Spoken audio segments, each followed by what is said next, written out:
Om Namo Bhagavate Vasudevaya. Om Namo Bhagavate Vasudevaya. Om Namo Bhagavate Vasudevaya.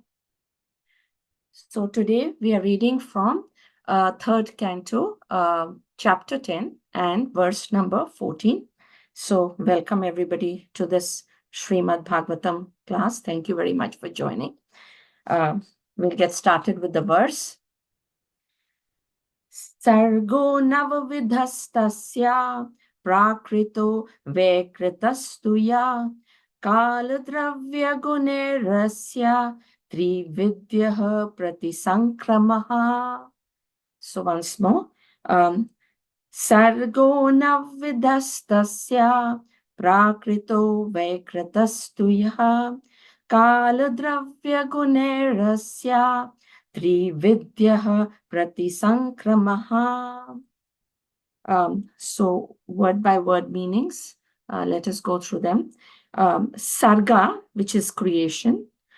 Navavidaha, that is of 9 different kinds. Tasya is its, and then prakritaha is a material. Vekritaha is by the modes of material nature.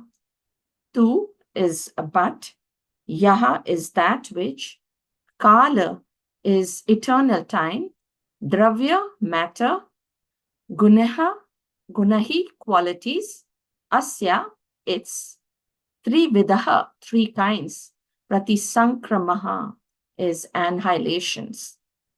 So let us now go to the translation by His Divine Grace, Srila Prabhupada. There are 9 different kinds of creations besides the one which naturally occurs due to the interactions of the modes. There are 3 kinds of annihilations due to eternal time, the material elements, and the quality of one's work. Purport: the scheduled creations and annihilations take place in terms of the supreme will. There are other creations due to interactions of material elements which take place by the intelligence of Brahma. Later, these will be more explicitly explained. At present, only preliminary information is given. The 3 kinds of annihilations are: 1. Due to the scheduled time of the annihilation of the entire universe. 2. Due to the fire which emanates from the mouth of Ananta. And 3. Due to one's qualitative actions and reactions. So very, very nice translation and purport. So let's go with the prayers. Om Ajnana Timirandasya Jnananjana Shalakaya Chakshu Unmilitam Yena Tasmai Shri Guruve Namaha. Shri Chaitanya Manobhishtam Stapitam Yena Bhutale Swayam Rupa Kadamayam Dadati Swapadantikam Vanchakalpatarubhishcha Kripa Sindhupya Evacha Patitanam Pavanebhyo Vaishnavebhyo Namo Namaha. Jai Shri Krishna Chaitanya Prabhu Nityananda Shri Advaita Gadadhar Shivasadi Gaura Bhaktavinda.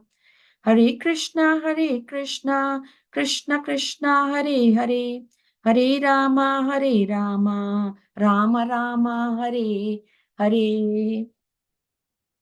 Okay. So we have a nice verse and purport today here. Let me read this verse once more, and then, Sargo navavidhastasya prakrito vekritastuya kaladravya gunarasya trividyaha pratishankrama. So just to give a background, first I'd just like to give a background for this particular verse. This particular verse, it is a dialogue between Maitreya Muni and Vidura. And as we know, that Vidura has been on pilgrimage. And what really happened was that Lord Krishna, before the Kurukshetra war, he had gone for a truce, to Duryodhan. And but he was completely rejected. Duryodhan completely rejected him. In fact, Duryodhan even insulted Lord Krishna, and Krishna had to leave. And so Vidura was then called for a consultation by Dhritarashtra. And during that time, Vidura was a very, plainly speaking person, and his advice used to be very wise person, and all the time his advice used to be very good. So he told Dhritarashtra that, Lord Krishna has already accepted the Pandavas as his own kinsmen. And the problem is that your son Duryodhan is envious of Lord Krishna, and that you are actually maintaining a non-devotee like Duryodhan in your house. So there is no auspiciousness, in this house, he says. And he says, save yourself from this ill fortune, make the right decisions. And Duryodhan, when he heard about this, he was so angry. He was so angry. And it's said that his face got swollen with anger, and his lips were even trembling. And he says he just went on insulting Vidura. He said that, who is this person, who's the son of a kept mistress, because Vidura was the son of a maidservant. And he also said that we maintain him and he spies against us, and please, his words were like, toss him out immediately and, leave him with only his breath. And so Vidura heard about this, and he just left all his arrows, and bows and arrows, in the on the door, and he quit the place. He accepted it that as the Lord's plan, and he wasn't upset on it. Of course, he was upset, but he just accepted the Lord's plan, and he said that this is what the Lord wants me to do, and he went on pilgrimage, right? And then in the pilgrimage, he meets many elevated persons, and he meets Uddhava also, and as Uddhava directs him towards Maitreya Muni, who is in Hardwar. And he comes to Hardwar over there, and he meets Maitreya Muni. So this particular verse then appears in 310. That was the background, the actual background of how he met Maitreya Muni. And then we in chapter 310, of course, what has happened, what is really happening. I'm going to tell it to you in some detail here. So first, Vidura inquires about Brahma's creation. That how did Brahma create from his mind and from his body? How did he do this creation? He's creating these 14 worlds. How did he create it? And then, actually, Brahma had meditated on the Lord for hundreds of years, 100 years actually. And he had entered this world of this lotus. And then he first divided it into three divisions. And then he divided it into 14 divisions. And then we go on to 11 to 13, where the characteristics of time is actually explained. And after that, this verse comes. And this verse is mostly a summary verse. Actually, if you go to see it, it really doesn't have a whole lot of detail about it. But what it is doing, it is laying the foundation for things to follow.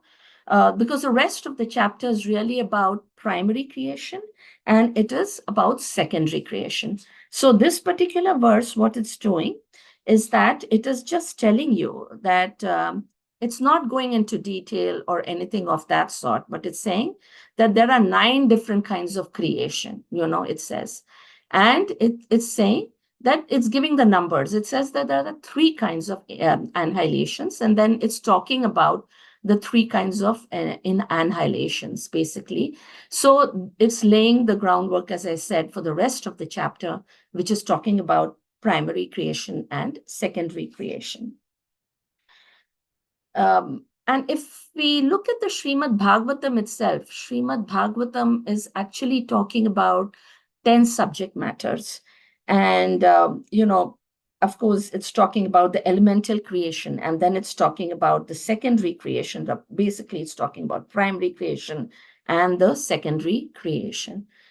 And so if we go to this verse, it says, Sargo Nava Vidhastasya. Sargo means creation is a nava. That is, it is of 9 different kinds, basically. Sarvo Nava Vidhastasya, 9 different kinds.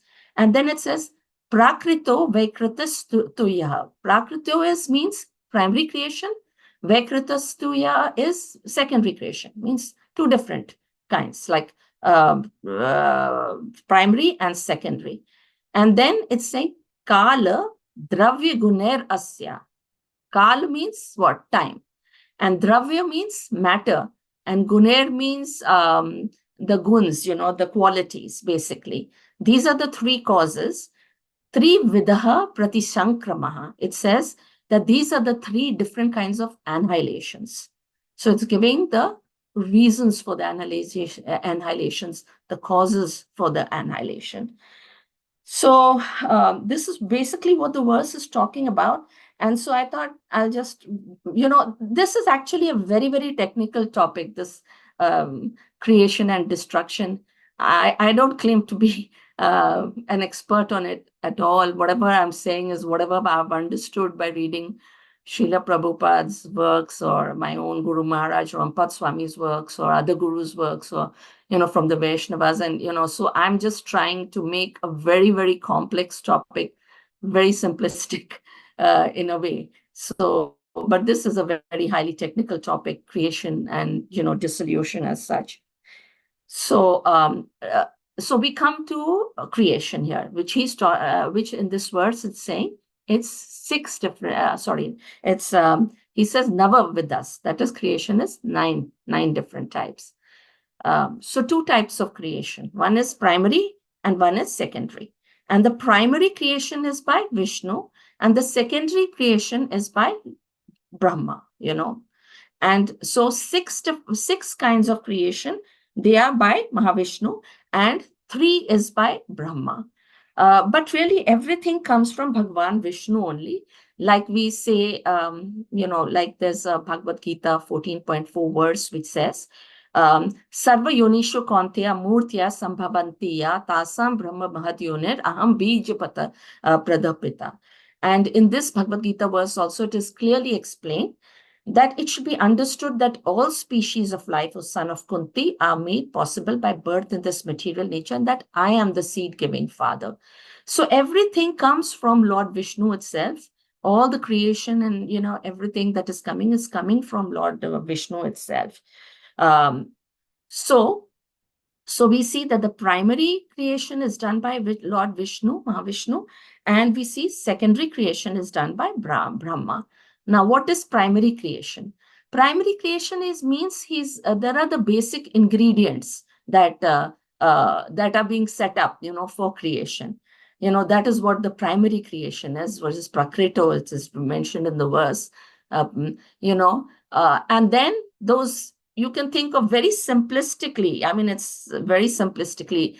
The way I understood it is that these are the basic ingredients. And then these ingredients are then given to Lord Brahma that, okay, I've created this elemental parts. And, now Brahma, you create, species or whatever else has to be done. Put together these elemental parts that I've given you and, make, go ahead with the secondary creation. So it's at a very simplistic level. It is like, like how if we are doing cooking, we have these different ingredients, we have these different, or you could call it elemental parts, and we put them together, and then, the dish is prepared, and then different dishes are prepared. So that's the way, very simplistically, to understand the difference, which the way I understood it between primary and secondary creation.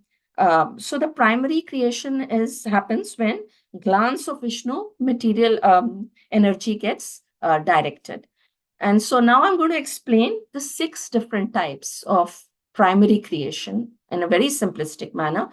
And the technical details are going to come only in the later verses, because all the later verses will talk in detail about this, but I'm just mentioning at a high level glance. So the first thing, like there are 6 types, right, of primary creation. So the first thing is Pradhan, or it is called Mahatattva, right? That is the sum total of ingredients. Okay.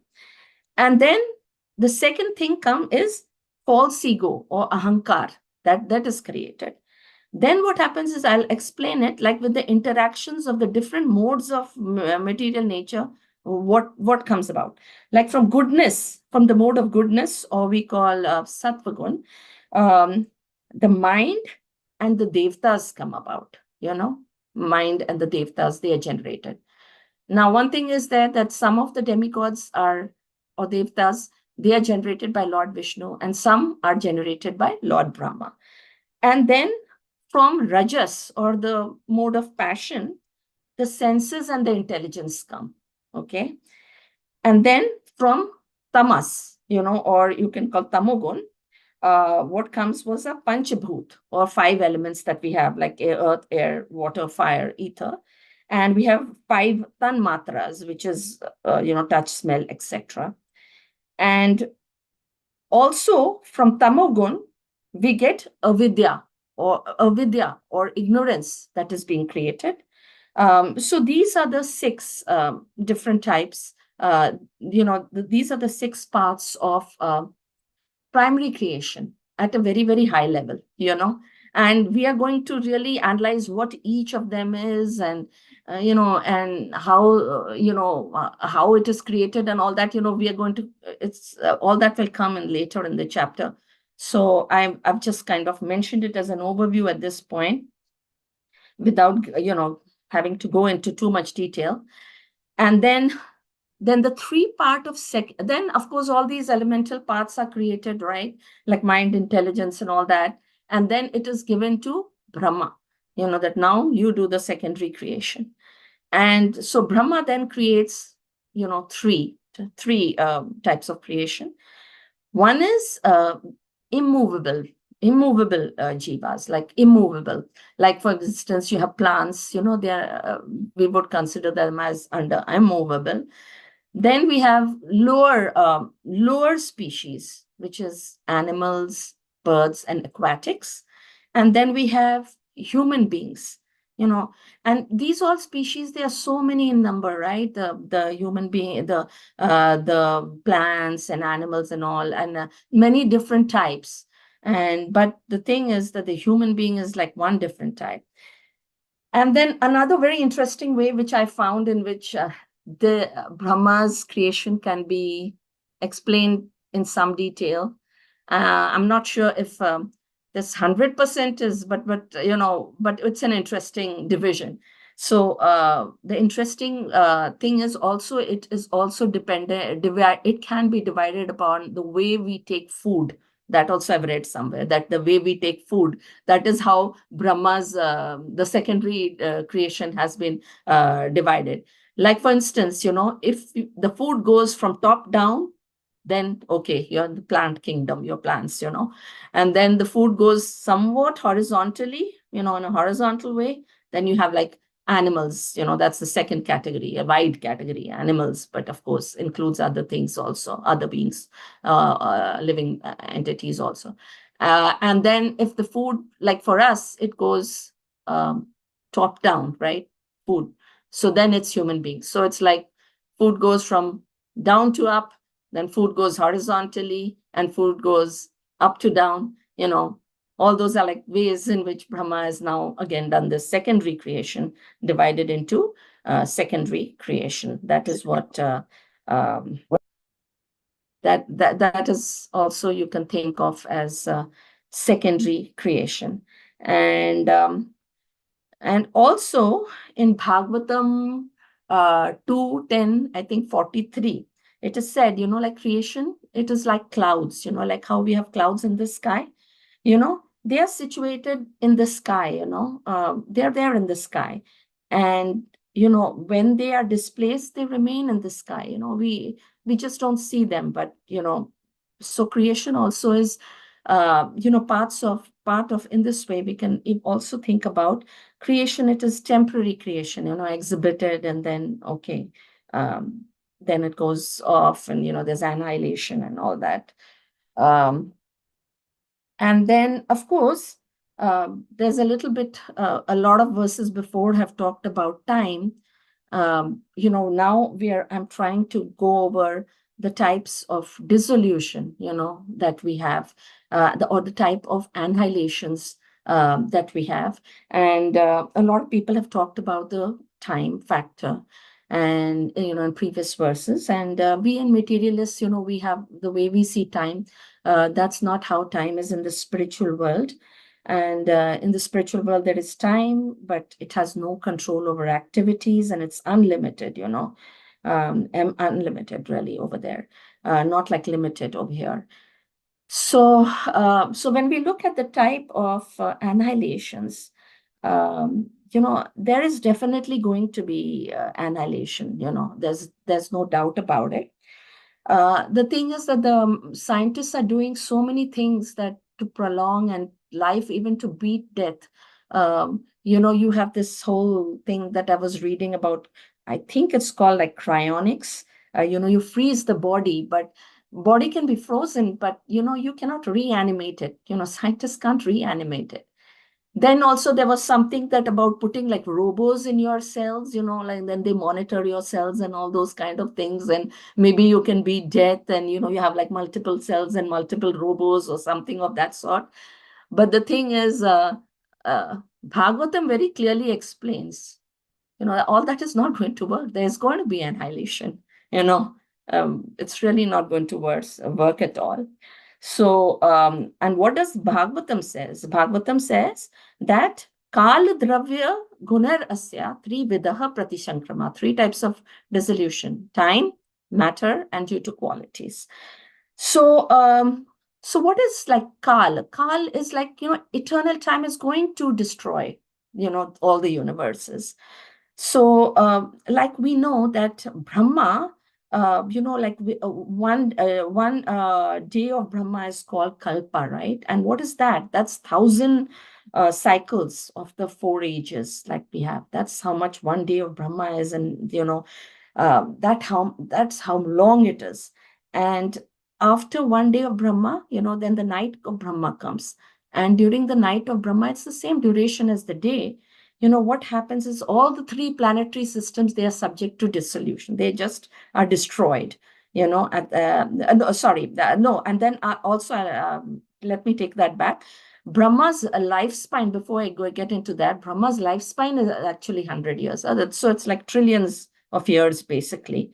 And Brahma actually remains alive due to one exhalation of Mahavishnu. That's how much it is. So when we are talking about one day of Brahma, when we are talking about just one aspect, that is one day of Brahma, when Brahma goes to sleep, then in the night time, annihilation happens. And during this time, all the three planetary systems, they are subject to destruction. And during that time, really what happens is that there's devastation of what do you call? There's devastation of. So actually, let me first go into Kala. I think that will be easier to explain if I go to this thing. The devastation of all the universe actually happens at the end of Brahma's life, when everything is actually destroyed. All the universe is destroyed. That is actually at the end of Brahma's life, and that happens, and when that happens, all these this universal egg, is which consists of all the elemental amalgamation, of creation, that becomes destructed. And a lot of things have been, actually this has been described in Bhagavatam 12th chapter, 12th canto, 4th chapter, the four types of annihilations. And in this verse, actually, what is described as the reasons for the annihilations, actually, which is Kal, Dravya, and Gunar. So what happens at the end of Brahma's life? Actually, everything is destroyed. All the universes are destroyed. And then there is a lot of things that happen, that there's a terrible wind, and then the fire, and then you have the flooding, kind of reminded me this Noah's Ark thing. And all the elements actually disassembled, at that particular time. So that's what, that type of that is what Kal destruction, due to the reason of Kal. And then destruction due to the reason of Dravya is at the end of Brahma's day, by the fire of Sankarshan and other factors and due to material elements. And that what happens is that at the end of Brahma's day, all the planets, 3 planetary systems are subject to destruction. And Lord Narayana, he lies down, and absorbs the entire universe while Brahma sleeps. And so I'm not really trying to discuss here what exactly happens, because that's not really what this verse is. I'm just giving a little bit of a brief background. But this verse, what it's talking about are causes, like the third cause is actually gunar. Gunar is actually qualities, is basically a quality that is due to one's own action and consumption of one's own body. So I was just thinking about this, this whole Gunair thing, and that how this Gunair reason, that what exactly this means. And what I could understand from it is that it's due to our qualities, that we are destructing ourselves modes, due to the lowering modes. And I came across this Bhagavatam verse 337, which says, the Supreme Personality of Godhead said, it is lust only, Arjun, which is born of contact with the material mode of passion and later transformed into wrath, which is the all-devouring sinful enemy of this world. So it is this lust, and this lust is actually, in this purport, it is very clearly explained. Lust is like all kind of desires that we have, different kind of desires that we have. And actually, lust is an inverted, if it is inverted, it can turn into love of God, actually. And when lust is not satisfied, then it turns into wrath, it says over here. And wrath is transformed into illusion, and then, you keep falling down. You really cannot reach the spiritual, world. And so, how can lust then be transformed, actually? And that is only through Krishna consciousness. And so Prabhupada, very clearly explains 2 points actually over here. One is the chanting of the holy name. That is something that can save us from destruction and getting out of this material existence altogether. And, even Srila Prabhupada, I read somewhere, there was a cartoon, and Srila Prabhupada was saying that, there was a wife, I think, who was telling the husband, chant, chant, chant. And the husband was saying, can't. So that is because it's so difficult sometimes to take up chanting, but that is really the only way, by which we can get into it. That is the primary way, at least which has been suggested to us to get out of all this. And then, because otherwise we are, we are bound to die, we are bound to die one day or the other. It's going to come, like, there was this story of Yudhishthir, speaking with the yakshas. And it was something like the yakshas were asking, what's the most amazing thing, and then the world. And Yudhishthir says, every day so many people are dying, but nobody takes death that seriously. But it's going to come. And like Srila Prabhupada and our acharyas advise us that one thing is the chanting of the holy name. That is one thing. And also, there's a very interesting book, actually. I'm, showing it here. I read this book. I don't know if you guys can see it. It's called Life's Final Exam, Death and Dying from the Vedic Perspective. And it's written by Giriraj Swami. It's very interesting. It's like, how about the different devotees, different chapters are about different devotees, how they, exalted devotees, who have met with death, and how they've met with death and everything, and it's very interesting read, but Srila Prabhupada, there's a quote by Srila Prabhupada in the introduction of this book that I'd like to leave you with. He says, one must be very fortunate to hear Krishna Katha as seriously as Maharaj Parikshit did. He was specially intent on the subject matter because he was expecting death at any moment. Each of us should be conscious of death at any moment. This life is not at all assured. Anytime one can die. It does not matter whether one is a young man or an old man.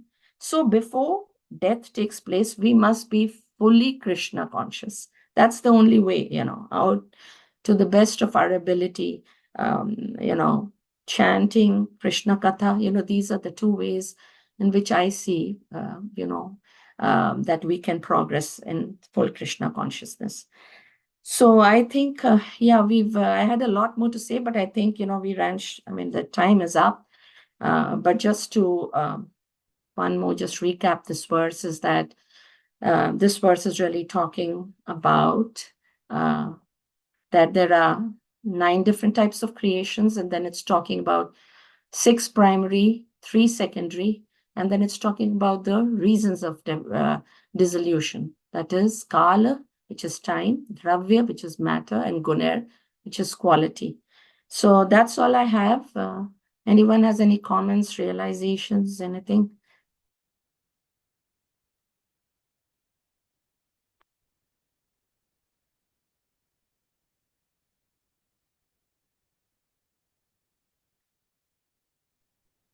Hare Krishna Mataji, please accept my humble obeisances. All glories to Srila Prabhupada.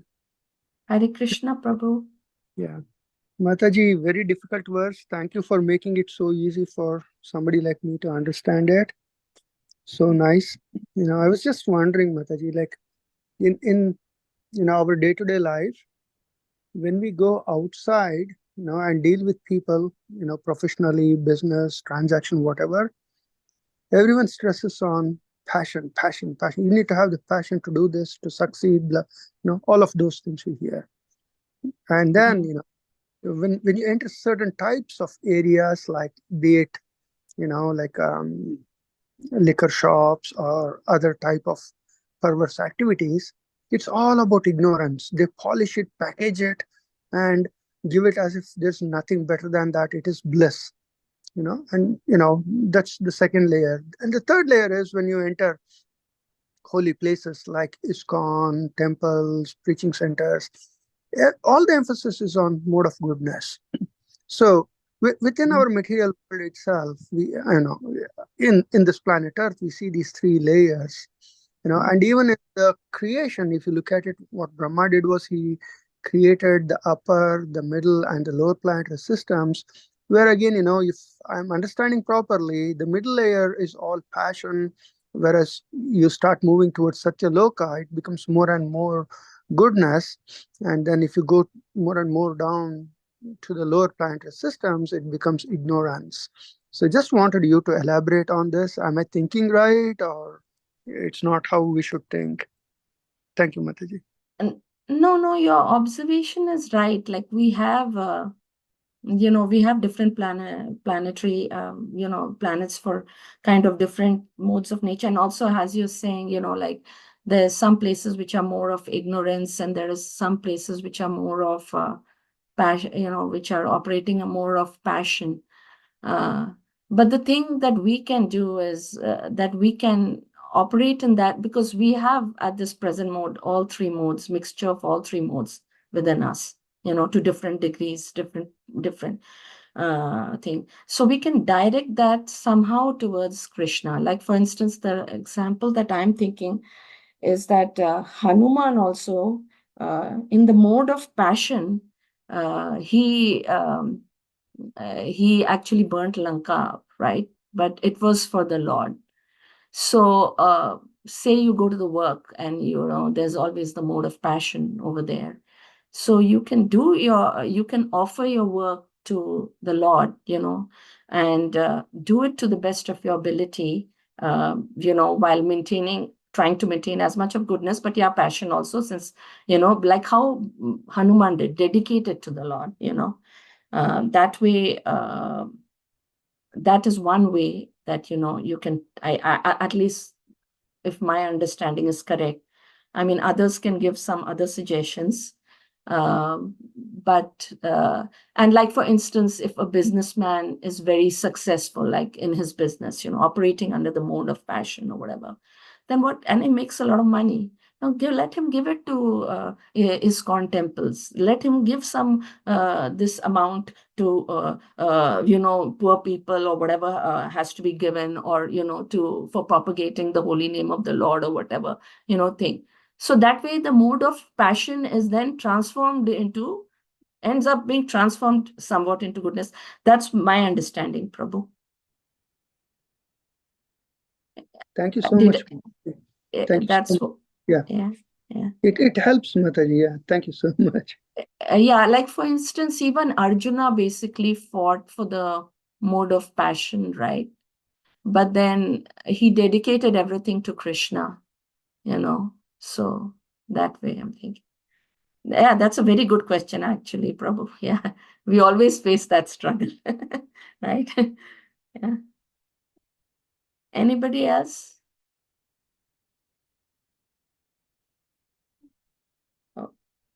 Oh, okay. If not, then, we'll just end here. Srimad Bhagavatam ki jai. Srila Prabhupada ki jai. Thank you, devotees, for joining the class today. Hare Krishna.